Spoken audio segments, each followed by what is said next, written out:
பரிசுத்த ஆவி உங்களிடத்தில் வரும்போது நீங்கள் பலன் அடைந்து எருசலேமிலும் யூதேயா முழுவதிலும் சமாரியாவிலும் பூமியின் கடைசி பரியந்தமும் எனக்கு சாட்சிகளாயிருப்பீர்கள் என்றார். இதுல 4 காரியங்கள் இருக்கிறது.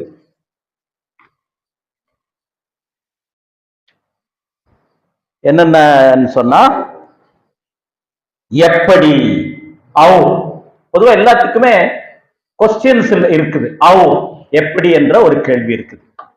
2வது யார் என்பது இருக்கிறது. 3வது எங்கே, வேர் என்பது இருக்கிறது. 4வது வாட், என்ன. இந்த 4 கேள்விகளும் மனசுல வைத்துக்கலாம். முதலாவது என்னது? எப்படி. சாட்சிகளாக இருப்பேன் சொன்னா எப்படி என்று ஆரம்பிக்கிறது. அடுத்தது யார் சாட்சி சொல்ல முடியும், சரியா? 3வது வேர், எங்கே சாட்சி சொல்ல முடியும். 4வது வாட், எதை பற்றி சாட்சி சொல்ல வேண்டும். இந்த அப்போஸ்தலர் 1:8 இந்த 4 இருக்குது பாருங்க. கொஞ்சம் அப்படியே அப்சர்வ் பண்றீங்களா? இப்ப கேள்வி கேட்க போறேன், கொஞ்சம் அப்சர்வ் பண்ணுங்க.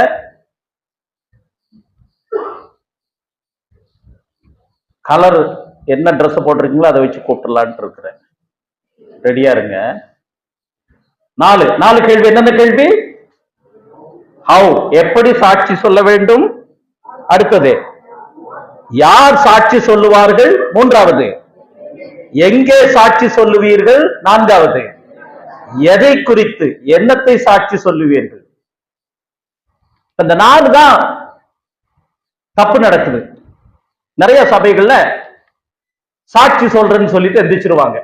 எப்படி தெரியுமா ஆரம்பிப்பாங்க? எல்லாருமே எப்படி தெரியுமா, என்னை ஆண்டவர் சாட்சியாக நிறுத்தினபடியினால் கடவுளுக்கு ஸ்தோத்திரம். கீழே இருக்கிறவன் என்ன நினைப்பான்?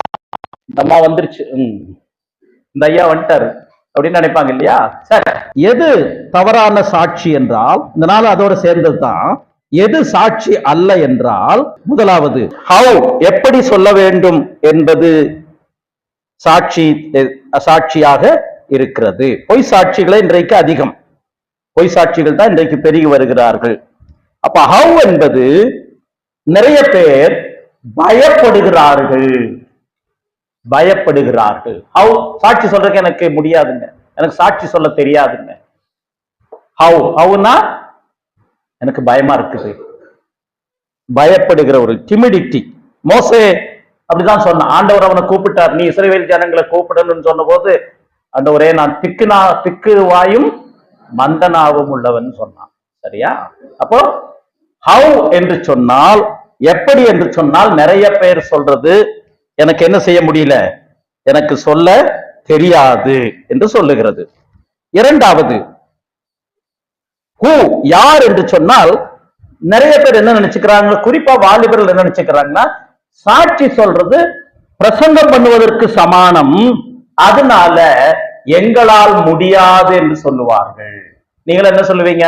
சாட்சி சொல்றதுன்னா பிரசங்கம் பண்றதுதான் சாட்சி சொல்றது, அது எங்களால் முடியாது என்று சொல்லி விடுவார்கள். அப்படித்தானே? அப்போ பொய் சாட்சி என்றால் முதல்ல எது சாட்சி அல்ல என்று சொன்னால், பயப்படுவது சாட்சி கிடையாது. பயந்தா சாட்சி கிடையாது. பயப்படுறவங்க யாராவது சாட்சி சொல்ல வருவாங்களா? பார்த்தவங்க என்ன செஞ்சிருவாங்க? ஓடிடுவாங்க. அப்ப பயப்படுகிறது சாட்சி சொல்லுவது கிடையாது. அதுவும் பொய் சாட்சி தான். கண்டதையும் கேட்டதையும் சொல்லாம இருந்தா சாட்சி, அது சாட்சி கிடையாது. பயத்தினால சொல்லாம இருந்ததுன்னா அதுவும் பொய் சாட்சி தான். 2வது, சிலருக்கு மாத்திரம் அந்த ஸ்லாக்கியம் என்று சொல்லுவது தவறு. பாஸ்டர்களுக்கு தான், பிரசங்கம் பண்றவங்களுக்கு தான், வேலைக்கு போறவங்களுக்கு தான், கொஞ்சம் வயசானவங்களுக்கு தான், அவங்க தான் சாட்சி சொல்லணும் என்று சொல்லுவது தவறு. இந்த அப்போஸ்தலர் 1:8 அது எப்படி சொல்லப்பட்டிருக்கிறது என்று பார்க்கலாம். 3வது கேள்வி என்ன கேள்வி? கொஞ்சம் இங்கே கொஞ்சம் சத்தம் வரட்டுமே. 3வது கேள்வி என்ன கேள்வி? வேற எங்கே சொல்றது சாட்சி?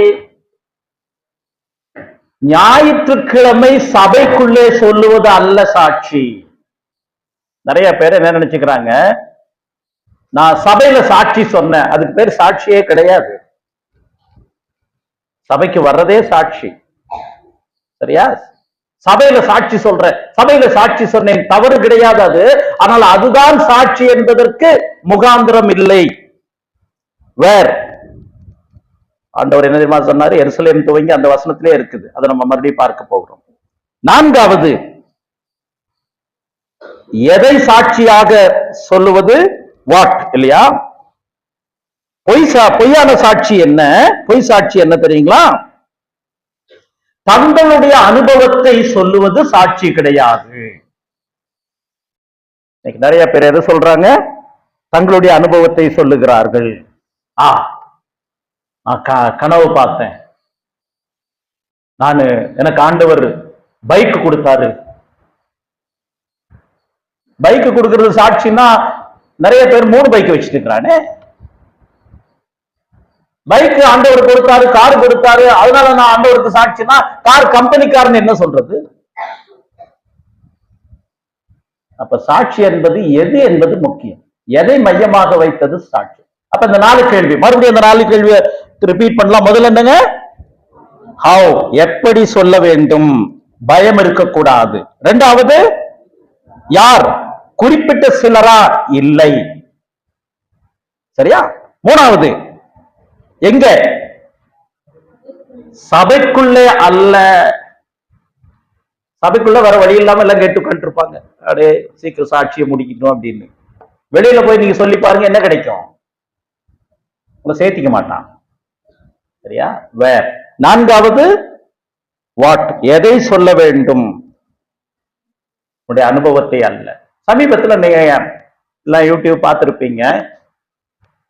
ஒரு IAS officer, retired IAS officer Balakrishnan சொல்லிட்டு ஒருத்தர், தமிழ்நாட்டில இருந்து ஒரிசாவில் போய் ஐஏஎஸ் வேலை செஞ்சவர்.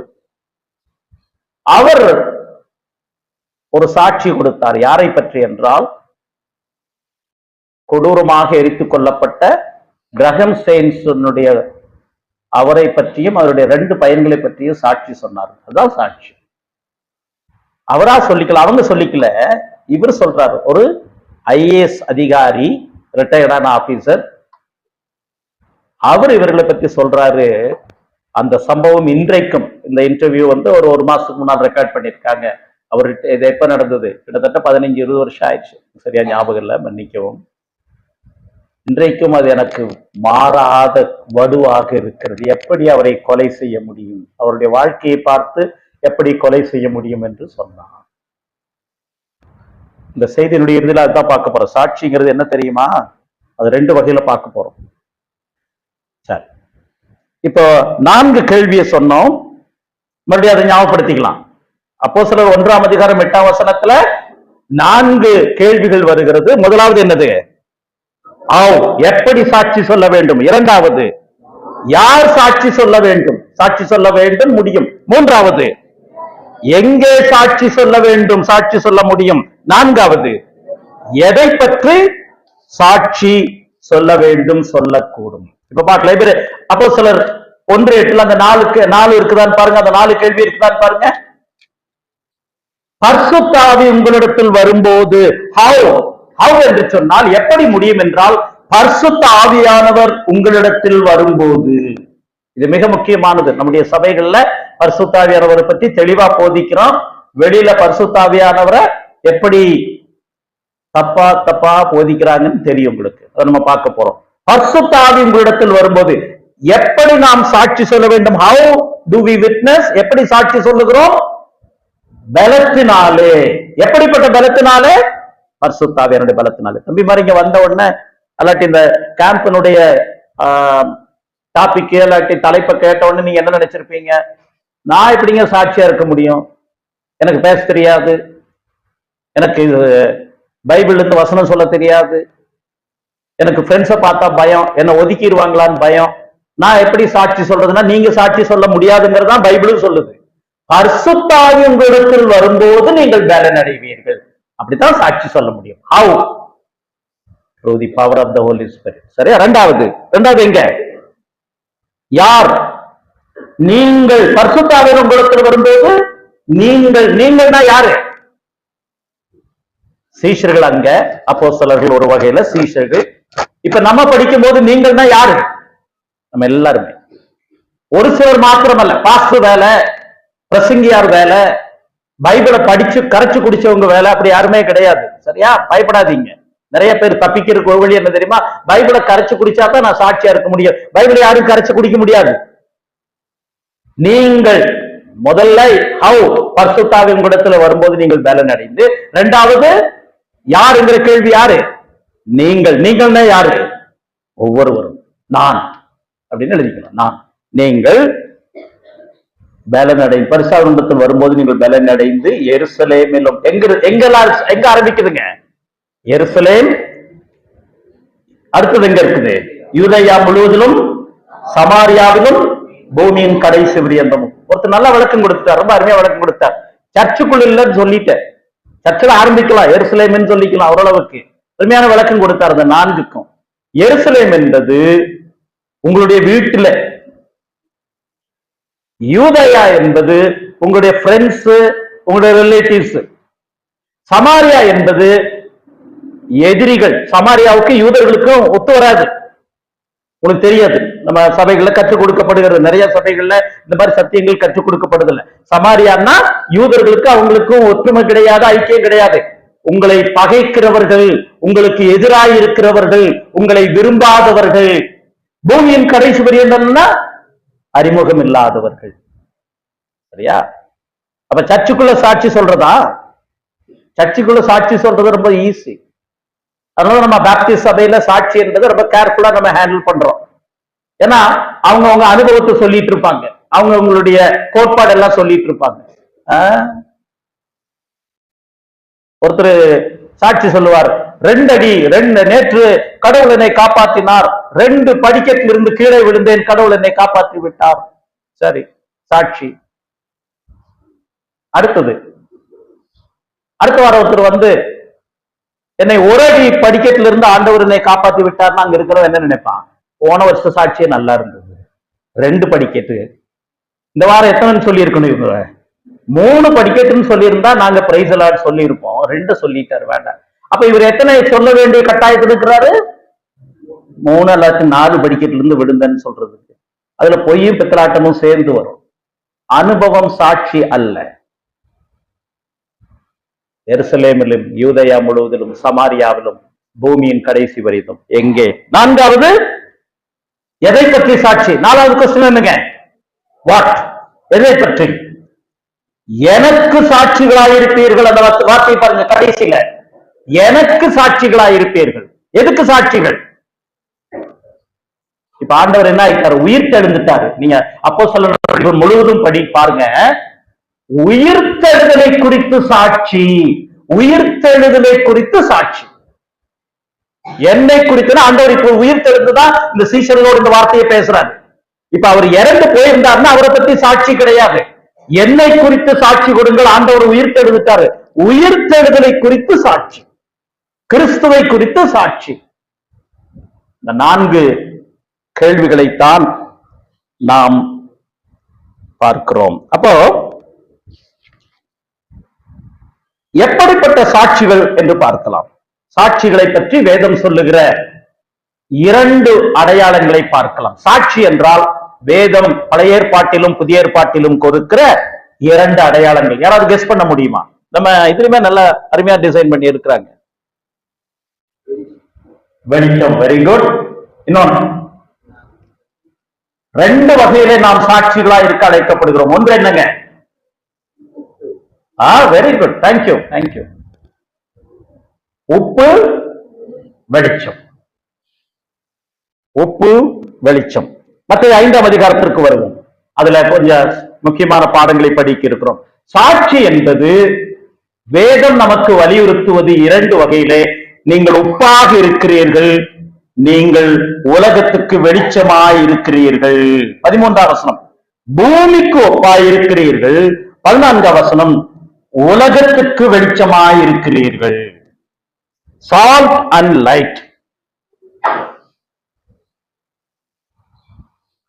சால்ட் அண்ட் லைட் சொன்னா, முதல் நூற்றாண்டு இந்த விசுவாசிகள் எல்லாரும் யாரா இருந்தாங்க? ஆண்டவருடைய சீஷர்கள் யாரா இருந்தாங்க?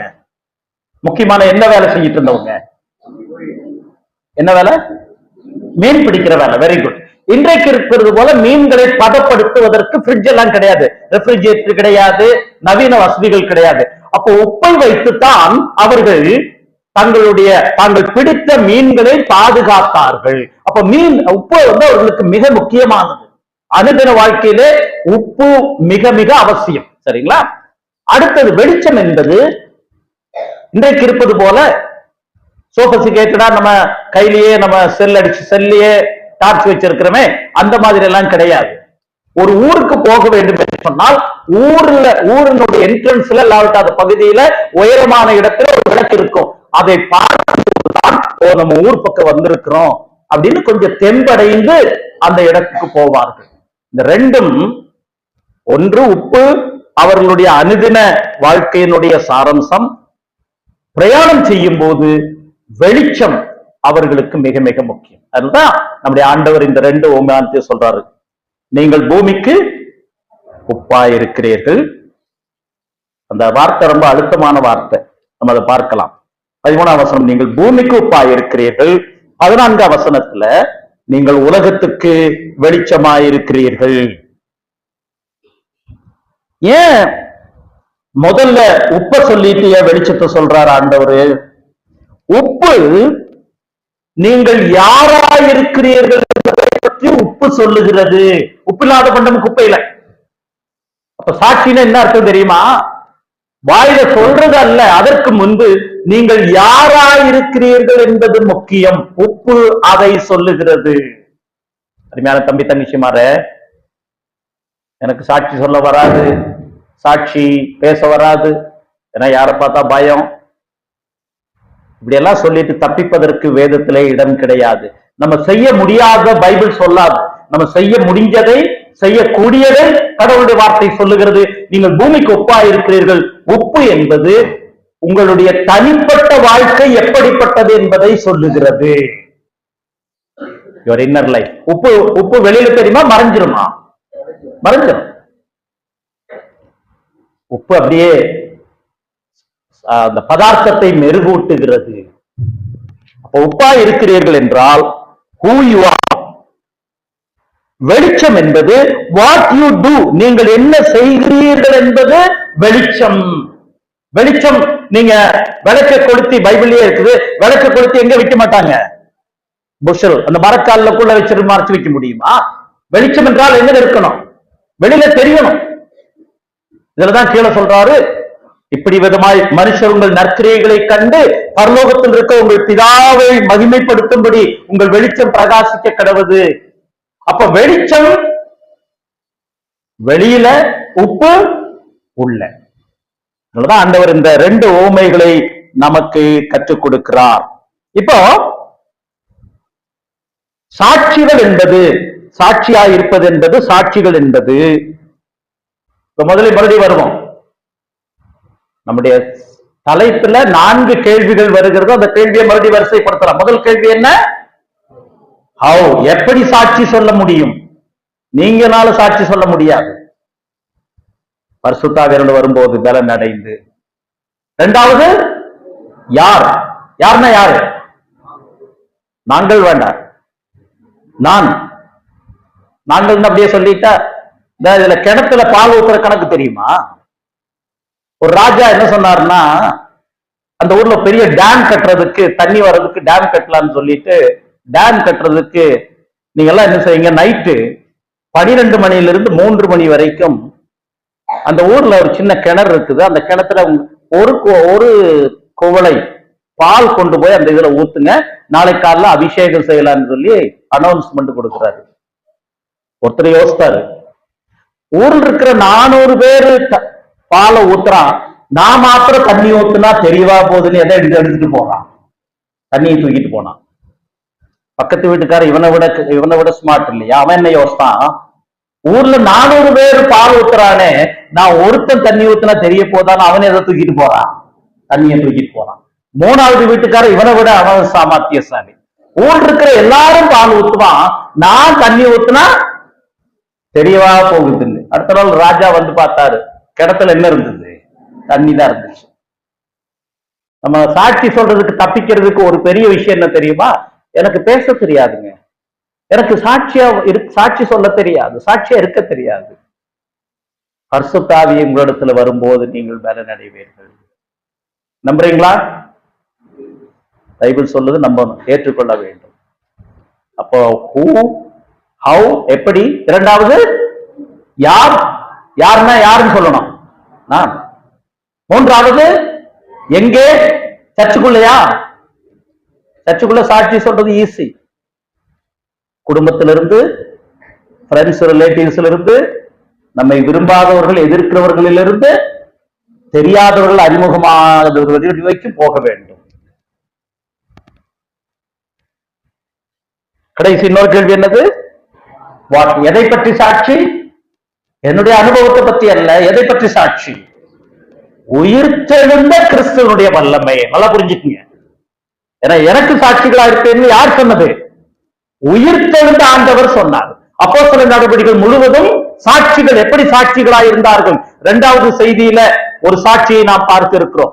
அப்போஸ்தலர் 7ஆம் அதிகாரத்துல முதல் இரத்த சாட்சி ஸ்தேவானுடைய வாழ்க்கையை பார்த்து இருக்கிறோம். அப்போ வேதம் நம்மை சாட்சி என்று சொல்லும் போது சொல்லுகிற முதல் தன்மை என்ன? அதோட ரெண்டு அடையாளங்கள் என்ன? உப்பு, வெளிச்சம். உப்பு எதை சுட்டி காண்பிக்கிறது? தனிப்பட்ட வாழ்க்கை, ரகசிய வாழ்க்கை, அந்தரங்க வாழ்க்கை. தம்பி, தங்கச்சி, மனம் போன ஒப்போல்ல வாழ்ந்துட்டு கடவுளை ஏமாத்திடலாம் தயவு செய்து நினைக்க வேண்டாம், நினைக்க வேண்டாம். உங்களை இந்த கூட படிக்கிறவங்க எத்தனை பேர் இன்றைக்கும் துரதிருஷ்டவசமாக எப்படி வாழ்ந்து கொண்டிருக்கிறார்கள் தெரியுமா? அறியாத தெய்வங்களை, பேசாத தெய்வங்களை வணங்கி கொண்டிருக்கிறார்கள். நீங்களோ ஜீவனுள்ள தேவனை ஆராதிப்பதற்கு பெற்றோர் வாயிலாகவும் முதல் தலைமுறையாக இரண்டாவது தலைமுறையாக சாக்கியம் பெற்றீர்கள். அதுவும் குறிப்பா சொல்லுகிறேன், சத்தியத்தை போதிக்கக்கூடிய பேப்டிஸ்ட் சபைகளிலே வளரும்படி கடவுள் கிருபை செய்திருக்கிறார். உங்களுக்கு பொறுப்பு நிறைய இருக்குது. உங்களிடத்துல அதிகமாய் கொடுக்கப்பட்டிருக்கிறது, உங்களிடத்துல அதிகமாய் கேட்கப்படும். சரியா? உப்பு, வெளிச்சம். உப்பு, வெளிச்சம், இந்த ரெண்டும். உப்பு உள்ளான தன்மையை சொல்லுகிறது, வெளிச்சம் வெளி கிரியைகள், நற்கிரியைகள், அல்லாவிட்டால் வெளியிலே நாம் காண்பிக்கிற சாட்சி. நாம் உப்பாக இருப்பதற்கு, வெளிச்சமாக இருப்பதற்கு இரண்டு அவசியங்கள் இருக்கிறது. உப்புக்கும் வெளிச்சத்திற்கு ரெண்டு அடிப்படை. அது சரியா செயல்படணும்னு சொன்னா உப்பும் சரி வெளிச்சமும் சரி சரியாக செயல்பட வேண்டும் என்றால் இரண்டு தன்மை முக்கியம். நல்லா கவனிங்க. முதலே சொன்ன உப்பு எங்க வைக்கும்? உப்ப அலமாரியில வச்சுட்டு உப்பு அங்க இருக்குதுன்னு சொல்லி பிரயோஜனம் கிடையாது. உப்ப எங்க கிரியை செய்ய வேண்டும்? உள்ள வரணும். அதே போல வெளிச்சத்தை என்ன செய்ய மாட்டாங்க? லைட் எடுத்து மறைத்து வைக்க மாட்டார்கள். இந்த இரண்டும், உப்பும் சரி வெளிச்சமும் சரி, மற்றவர்களை பாதிக்கிறது. நல்லா புரிஞ்சுக்குங்க. நல்ல உதாரணம் ஒரு இடத்துல கேட்ட, ரொம்ப இன்ட்ரெஸ்டிங். நல்லா கவனிங்க. காலேஜ் ஃபர்ஸ்ட் இயர் போகும்போது தம்பிமாருக்கு சொல்றேன், தங்கச்சிமாருக்கு அது நினைச்சு நீங்க புரிஞ்சுக்குங்க. 10ல 9 பேரு சிகரெட் குடிக்க மாட்டான். ஃபர்ஸ்ட் இயர்ல 10ல 9 பேரு சிகரெட் குடிக்க மாட்டான். ஏன்னா வீட்டுல அப்படி வளர்த்தி இருக்கிறாங்க, கொஞ்சம் பயத்தோட இருப்பான். ஃபர்ஸ்ட் இயர் அந்த பியர் பிரஷர் பாருங்க. பிரஷர் எப்படின்னு சொன்னா கிண்டல் பண்ணுவாங்க, இதெல்லாம் வேணா இன்னைக்கு இங்க குடிச்சிட்டு வீட்டுல அப்படியே தொடச்சிட்டு போயிடுறா அப்படின்னு சொல்லுவாங்க. செகண்ட் இயர் 6 பேர் குடிக்காம இருப்பான். 10ல 9 பேர் காலேஜுக்கு வரும்போது அல்ல ஸ்கூலுக்கு வரும்போது அதை உங்களுடைய சூழ்நிலைக்கு பொருத்திக் கொள்ளுங்கள். 10ல 9 பேரு போய் பேசாம வருவான். ஃபர்ஸ்ட் இயர்ல 10ல 9 பேரு, செகண்ட் இயர்ல 10ல 6 பேர். ஏன்னா இந்த 9 பேர் சொல்றான், இந்த ஒருத்தர் சொல்றான், வாழ்க்கை அனுபவிக்கண்டா, இப்படியே இருந்து என்னடா, அப்பா அம்மாவுக்கு பயந்து என்னடா. செகண்ட் இயர்ல 10ல 6 பேரு தம் அடிக்க ஆரம்பிக்கிறா, போய் சொல்றீங்க, ஏமாத்துறீங்க. தேர்ட் இயர்ல 10ல 3 பேர் தான் தண்ணி அடிக்காம இல்லாட்டி சிகரெட் அடிக்காம இருக்கிறான். 10ல 1ல ஆரம்பிச்சு 10 தேர்ட் இயர் வரும்போது 10ல 3 பேர் தான் பிங்கிறான். ஏன்னா பிரஷர். அனுபவிடா, பாடி ஜாலி பண்ணலாம். பிரஷர். உப்பினுடைய தன்மை என்ன தெரியுங்களா? உப்பு தன்னை அழித்து பதார்த்தத்தை மெருகூட்டுகிறது. மற்றவர்களால் நாம் பாதிக்கப்படக்கூடாது, நாம் மற்றவர்களை பாதிக்க வேண்டும். அதான் வெளிச்சம். அப்படித்தான் இருட்டு வெளிச்சத்தை பாதிக்காது, வெளிச்சம் எதை பாதிக்குது? இருட்ட பாதிக்குது. இருட்டுன்னா என்ன தெரியுமா? absence of light is darkness. வெளிச்சம் இல்லாததுதான் இருட்டு. இருட்டு வெளிச்சத்தை பாதிக்காதுங்க. வெளிச்சம் வந்துச்சுன்னா இருள் என்ன இருக்கு? போயிருக்கு. அப்போ பிரஷர், பியர் பிரஷர். டே ஜாலி பண்ண, நீ வீட்டுக்கு போகும்போது நீ அப்படியே நீ ஒண்ணு தெரியாத மாதிரி போயிடுறா, வீட்டு தெரியாத மாதிரி ஒண்ணு தெரியாத மாதிரி போயிடுச்சு. இதுதான் சொல்லுவாங்க. உப்பும் வெளிச்சமும் செய்கிற முதல் தாக்கம், you resist the influence of the. உலகத்தினுடைய தாக்கங்களை என்ன செய்ய வேண்டும்? நீங்கள் மேற்கொள்ளுங்கள். முடியுமா? முடியுமா? ஆனஸ்டா கேட்கிற, முடியுமா? முடியாது. முடியாதுன்னு சொல்லுங்க, அப்பதான் அதான் சரியா. முடியாது. எப்பொழுது முடியும்? பரிசுத்தாவியானவர் நமக்குள்ளாக வரும்போது. முடியாது தம்பி, முடியாதுன்னு கடைசி வரைக்கும் கல்ற வரைக்கும் அப்படியே சொல்லிட்டு இருக்காதீங்க. தங்கச்சி முடியாதுன்னு கடைசி வரைக்கும் சொல்லிட்டு இருக்காதீங்க. முடியாதான். பரிசுத்தாவியானவர் உங்களிடத்தில் வரும்போது. சரியா? அடுத்தது, உப்புக்கும் வெளிச்சத்துக்குள்ள இரண்டாவது அம்சம், பாதிப்பு என்னவென்றால் ரைட் கான்டாக்ட், சரியான தொடர்பு இருக்க வேண்டும். உப்பும் ரைட் கான்டாக்ட் இருக்கணும், வெளிச்சமும் சரியான தொடர்பில் இருக்க வேண்டும். உப்பு வாங்கி பரன்ல வச்சு பிரயோஜனம் இல்ல.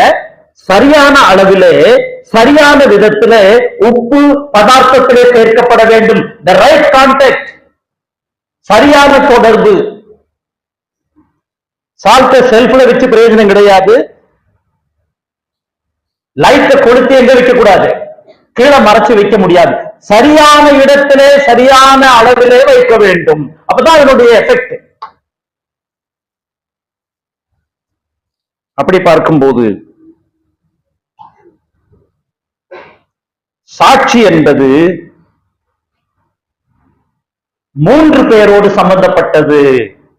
டைம் ஆயிடுச்சு, அந்த 3ஐயும் பார்த்து முடிக்கலாம். சாட்சி என்பது 3 பேரோடு சம்பந்தப்பட்டது. It involves 3 people. யார் யார் தெரியுமா? ஒன்று நீ, இரண்டாவது இயேசு கிறிஸ்து, மூன்றாவது மற்றவர்கள்.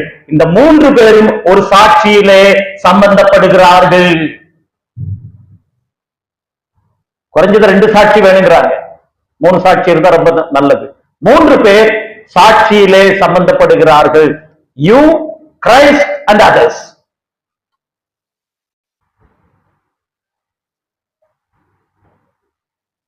அப்போஸ்தலர் நடவடிக்கைகள் சாட்சியை பற்றி தான் சொல்லுது. முதல் அதிகாரம் அந்த முன்னுரையை சொல்லிட்டு 2ஆம் அதிகாரத்திலிருந்து 28ஆம் அதிகாரம் வரைக்கும் எப்படி அவர்கள் சாட்சிகளாய் இருந்தார்கள் என்று சொல்லுகிறது. அதுல நம்ம படிக்கிற 3 பாடங்கள். 1, 3 பேர் அதுல சம்பந்தப்பட்டிருக்கிறார்கள். 3 நபர்கள். 4 கேள்வியை முதல்ல கேட்டோம். இப்ப அந்த சாட்சியில 3 பேர், 3 ஆட்கள் சம்பந்தப்பட்டிருக்கிறார்கள். மூல பாஷையில கிரேக்கில சாட்சிங்கிறது எதுன்னு சொல்ல மாட்டாங்க, யார் சாட்சி என்று சொல்லுவார்கள். யார் சாட்சி? who matters? யார் சாட்சி? எது சாட்சின்னு சொல்ல மாட்டாங்க. மூல பாஷையில சாட்சி என்பதே ஒரு பொருளை குறிப்பாது. இல்ல இது சாட்சிங்க, இந்த கதவு சாட்சி, இந்த சேர் சாட்சி என்று சொல்ல மாட்டார்கள். யார் சாட்சி என்பார்கள் மூல பாஷையில். அதனாலதான் நல்லா கவனிங்க, உலகத்துல சாட்சி என்பது என்ன நடந்தது என்பதை பற்றித்தான கேள்வியை தவிர யாருக்கு என்பது சாட்சி கிடையாது. ஆனா வேதம் சொல்லுகிறது யாருக்கு என்பதுதான் கேள்வி. யார் யாருக்கு சாட்சி சொல்லுகிறார்கள், யார் முன்பாக சாட்சி சொல்லுகிறார்கள்? அந்த 3 நபர்கள் அது என்னன்னு பார்க்கலாம். முதலாவது, சாட்சி என்பது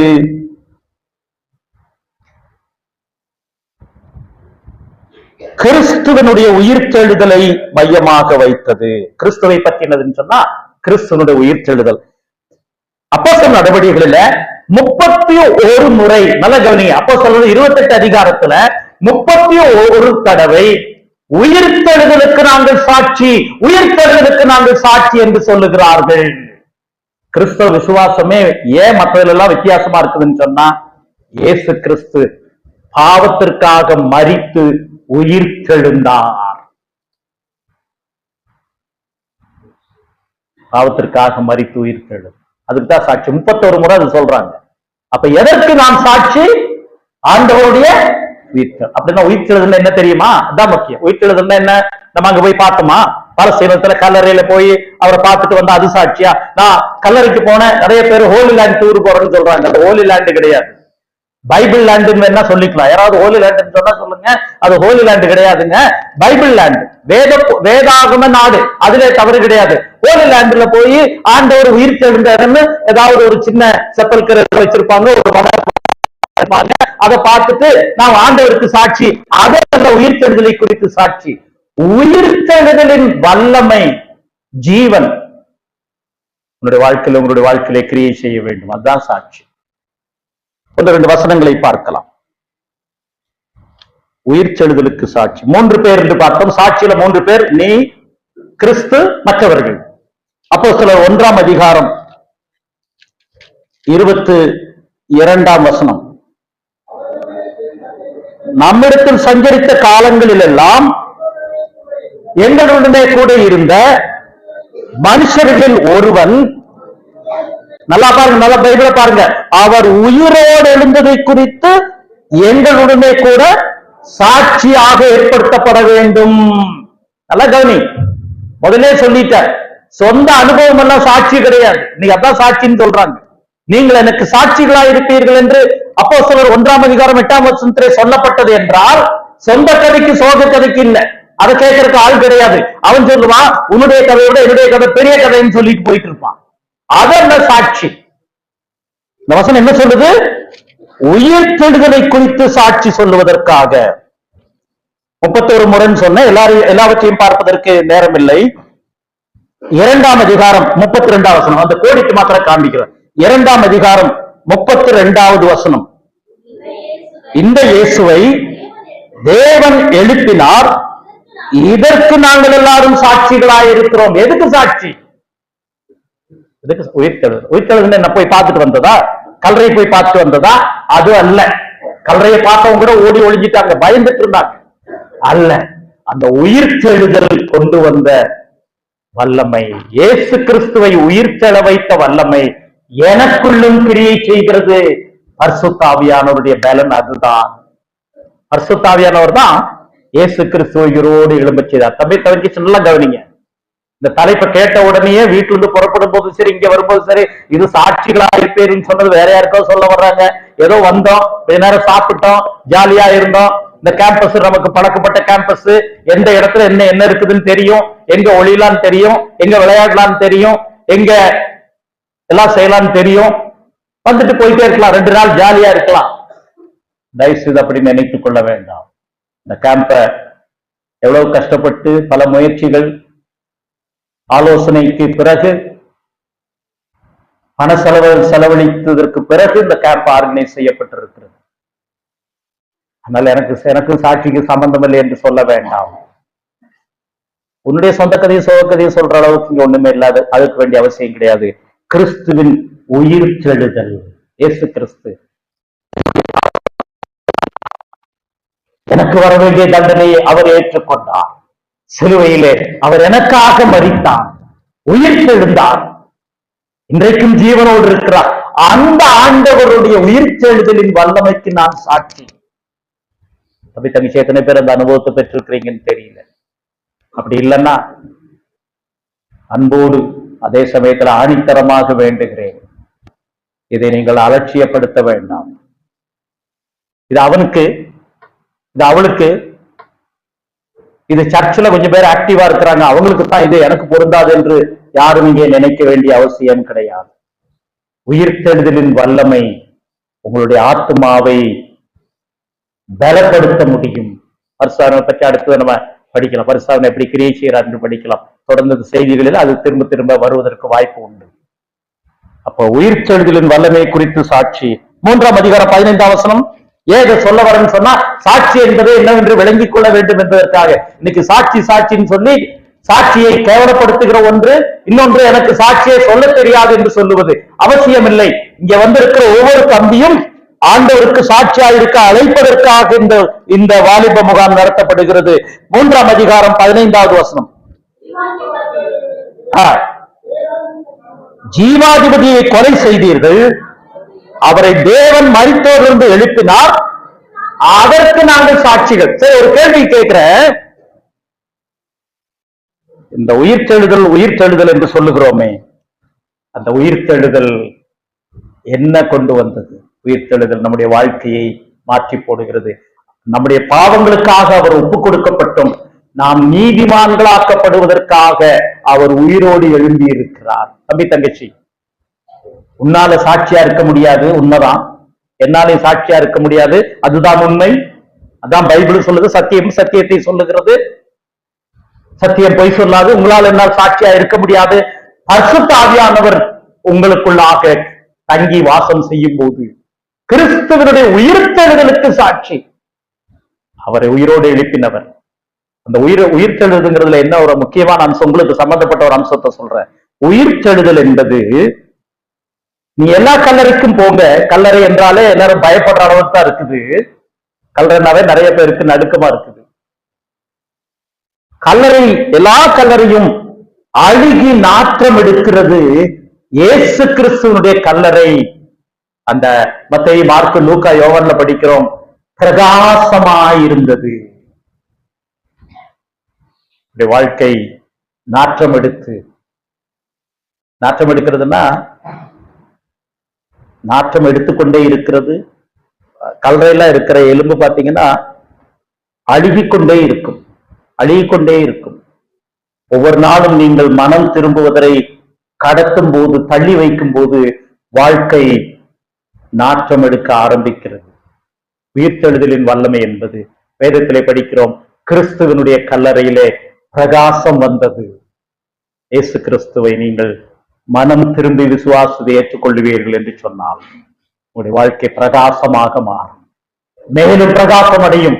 இயேசு கிறிஸ்துவை அவர் பரலோகத்துக்கு போறார், நான் திரும்பி வரப்போறேன்னு சொல்றார். அந்த உயிர்த்தெழுதலின் வல்லமை உங்களுடைய வாழ்க்கையை மாற்றி போடுகிற வல்லமை, அதுதான் சாட்சியினுடைய ஆரம்பம். சரியா? கிறிஸ்துவனுடைய உயிர்த்தெழுதலை, அதனுடைய அனுபவத்தை பெற்றிருக்கிறீர்களா? நிறைய பேரு ஆண்டவரை ஏற்றுக்கொண்டா, நான் மனம் திரும்பினா, நான் இயேசு கிறிஸ்துவ விசுவாசம் சொன்னா என் ஃப்ரெண்ட்ஸ் எல்லாம் விட்டு போயிடுவாங்க, என்னுடைய சிநேகிதிகள்லாம் விட்டு போயிடுவாங்க, என்னை கிண்டல் பண்ணுவாங்க. நான் முதலே சொன்னதுதான் உப்பு உதாரணமாக சொன்னேன். உப்பு மற்ற பதார்த்தங்களை பாதிக்கிறது. உப்பு இல்லாவிட்டால் என்ன நடக்கும் என்றும் தெரியும், உப்பு சேர்ந்தால் என்னவென்றும் தெரியும், உப்பு அதிகமாக சேர்ந்தால் என்னவென்றும் தெரியும். உங்களுடைய வாழ்க்கை மற்றவர்களை பாதிக்க வேண்டும். 10-9 பேர் முதல் ஃபர்ஸ்ட் இயர்ல காலேஜ் போகும்போது, ஸ்கூலுக்கு போகும்போது 10-9 பேர் தம் அடிக்க மாட்டான், தண்ணி அடிக்க மாட்டான், சிகரெட் அடிக்க மாட்டான். மற்றவர்களுடைய தாக்கம். நீங்கள் மற்றவர்களை பாதிக்கிறீர்களா, மற்றவர்கள் உங்களை பாதிக்கிறார்களா? கிறிஸ்துவனுடைய உயிர்த்தெழுதல் உங்களுடைய வாழ்க்கை பிரகாசமாக மாற்றுகிறது. இல்லாவிட்டால் உங்களுடைய வாழ்க்கை தொலைந்து போய்விடும். அப்படியே மங்கி மங்கி மங்கி, இருள் மேல் இருள், அந்தகாரத்தின் மேல் அந்தகாரம், அழுக்கின் மேல் அழுக்கு சேர்ந்து விடும். நிறைய வசனங்களுக்கு சொல்வதற்கு நேரம் இல்லை. 4:33 நிறைய 31 இடங்கள்ல இருக்கிறது. இரண்டாவது, சாட்சியில 3 பேர் இருக்கிறார்கள் என்று சொன்னேன். இரண்டாவது, சாட்சி என்பது தனிப்பட்ட நிச்சயத்திலிருந்து புறப்பட வேண்டும். தனிப்பட்ட அனுபவத்தில் இருந்து அல்ல, நிச்சயத்திலிருந்து புறப்பட வேண்டும். அனுபவம் மாறும். பேதுரு நிருபத்தில் இருக்கிறார், நான் அந்த மரூபம் அறையில இருந்த எவ்வளவு பெரிய அனுபவம், ஆனாலும் உறுதியான வசனம் இருக்கிறது. தனிப்பட்ட நிச்சயம். தம்பி தங்கச்சி, do you have conviction? இதை செய்யக்கூடாது, செய்ய வேண்டும். ஏன் செய்யக்கூடாது, ஏன் செய்ய வேண்டும், நிச்சயம் இருக்கிறதா? அதான் சாட்சி. இப்ப யாராவது கொலை நடந்ததை பார்த்தவன் அனுபவத்தின்படி போனான்னு வச்சுக்கங்க, கொலையை பார்த்தோம்னா உனக்கு ஒரு வீரம் வரும். ஆஹா, இந்த கொலையை பற்றி நியாய விசாரிக்க நான் போக வேண்டும், கோர்ட்டுக்கு எங்க கூப்பிட்டாலும் வரங்கன்னு சொல்லிட்டு என்ன செஞ்சிருவான், சரின்னு சொல்லிடுவான், ஆக்சிடென்ட் ஆயிடுச்சு. ஆனா யாராவது வந்து அந்த எதிர்பார்த்தி வந்து 10 ரூபா கொடுத்தா என்ன செஞ்சிருவான், நான் வரமாட்டேன்னு ஒதுங்கிடுவான். அந்த நேரத்துல உணர்ச்சி, அனுபவம், அனுபவம் மாறும். அனுபவம் சாட்சி கிடையாது, நிச்சயம். என்னுடைய வாழ்க்கை கடவுள் கொடுத்த வாழ்க்கை, என்னுடைய வாலிப வயசு கடவுள் கொடுத்த ஆசீர்வாதம். நிறைய பேர் கொரோனா காலத்துல இன்னும் நிறைய சமயத்துல நம்ம பார்க்கிறோம், வாலிப வயதை கூட அடையாமல் அநேகர் மறிக்கிறார்கள். நிறைய மிஷனரிகள் 22 வயசுல செத்து போன மிஷனரிகள் உண்டு, 25 வயதுல செத்து போன மிஷனரிகள் உண்டு. கிரகம் ஸ்டெயின்ஸுடைய பையங்க 2 பேரு, உங்களுக்கு தெரியுமா? அவங்களுக்கு எந்த வயசு தெரியுமா? 7 வயசு 4 வயசுன்னு நினைக்கிறேன். அவங்க இறக்கும் போது உயிரோடு கொடுக்கப்பட்டார்கள். உங்களுக்கு ஏன் கடவுள் இந்த வருஷத்தை காண கிருபை செய்திருக்கிறார்? அனுபவம் முக்கியம் கிடையாது, நிச்சயம். கடவுள் எனக்கு இந்த வாழ்க்கையை கொடுத்திருக்கிறார், கிறிஸ்துவிலே அவர் என்னை நேசிக்கிறார், ஆகவே நான் அவருக்கு சாட்சியாயிருக்க வேண்டும். கன்விக்ஷன், எதை செய்ய வேண்டும், எதை செய்யக்கூடாது, ஏன் செய்ய வேண்டும், ஏன் செய்யக்கூடாது, இந்த கன்விக்ஷன் இருக்குதா? மூன்றாவது, மற்றவர்கள் விட்னஸிங். மற்றவர்கள் என்று சொன்னால் மற்றவர்களுடைய ஆத்மாவுக்கு நாம் தடையாய் இருக்கக்கூடாது, அதுதான் சாட்சி. நல்லா கவனிங்க, மற்றவருடைய ஆத்மாவுக்கு நாம் தடையாக இருக்கக்கூடாது, அதுதான் சாட்சி. ஹிட்லரு கோடிக்கணக்கான யூதர்களை கொன்று குவித்தான். அவனோடு இணைந்திருந்த அபிஷியல்ஸ் எல்லாம் அவர்கள் நிறைய பேர் சாட்சி கொடுத்தாங்க. ஹிட்லர் செய்ய சொன்னாருங்க, நான் செய்தங்க. ரொம்ப கேவலமா இருக்குது. ஹிட்லர் எதை சொன்னாலும் செய்வீங்களான்னு கேட்டாங்க. அவர் சொன்னாருங்க, நாங்க செய்தங்க. உங்களுடைய வாழ்க்கை மற்றவருடைய ஆத்மாவை எதிர்மறையிலே பாதிக்க கூடாது. நீங்கள் மற்றவர்களை பாவத்திற்கு உட்படுத்துகிறீர்களா, இச்சைக்கு உட்படுத்துகிறீர்களா? உங்களுடைய டிரெஸ்ஸிங், உங்களுடைய நடக்கை, உங்களுடைய பேச்சின் மூலமாக நீங்கள் மற்றவர்களுக்கு இடையூறாக இருக்கிறீர்களா?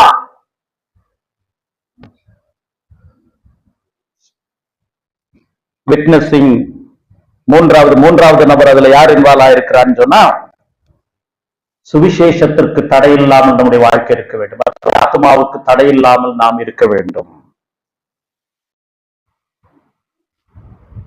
வேதத்துல பழைய கலாச்சாரத்துல சொன்னார், 2 சாட்சி வேணும். பொதுவா சாட்சினா எப்படி தெரியுமா கூடுவாங்க? யார் அதை பார்த்தாங்களோ அவங்க வரணும், கூட்டிட்டு வரணும். அவங்க தான் முதல்ல கல்லறியும், ஏன்னா அவன் தான் பார்த்தவன், அவன் தான் கல்லறியும். அதனாலதான் ஆண்டவர் சொல்றார், விபச்சாரத்துல கண்டுபிடிக்கப்பட்ட ஸ்திரியை கொண்டு வந்தோம்னா, அதுல பழைய ஏற்பாட்டுல கண்டுபிடிக்கப்பட்டவர்களின் பண்ணையில் இருக்குது. இவங்க இந்த லேடியை மாத்திரம் கூட்டிட்டு வந்து இதை கண்டுபிடிச்சிட்டோம், இவளை கல்லறிய வேண்டும். ஆண்டவர் சொன்னாரு, தரையில் எழுதுறாரு, அதுக்கு வியாக்கியானம் இருக்குது, அதை பார்ப்பதற்கு நேரம் இல்லை. கண்டுபிடிக்கப்பட்டவர்கள் மோசஸ் சொல்றாரு, கண்டுபிடிக்கப்பட்டவர். விபச்சாரம் கொஞ்சம் 2 பேர் 3 பேர் இன்வால்வ் ஆயிருக்கணும். அப்படி செஞ்சாங்க. அப்ப ஆண்டவர் சொன்னார், உங்களில் பாவம் இல்லாதவன் முதல்ல கல்லறிய கிடந்து. இந்த பாவத்தை செய்யாத சாட்சி யாருன்னு தெரியுமா? ஒன்று அதை பார்த்திருக்க வேண்டும், இன்னொன்று முக்கியமானது அதை நீங்களும் செய்திருக்க கூடாது. அவர்கள் தான் சாட்சி, உண்மையான சாட்சி.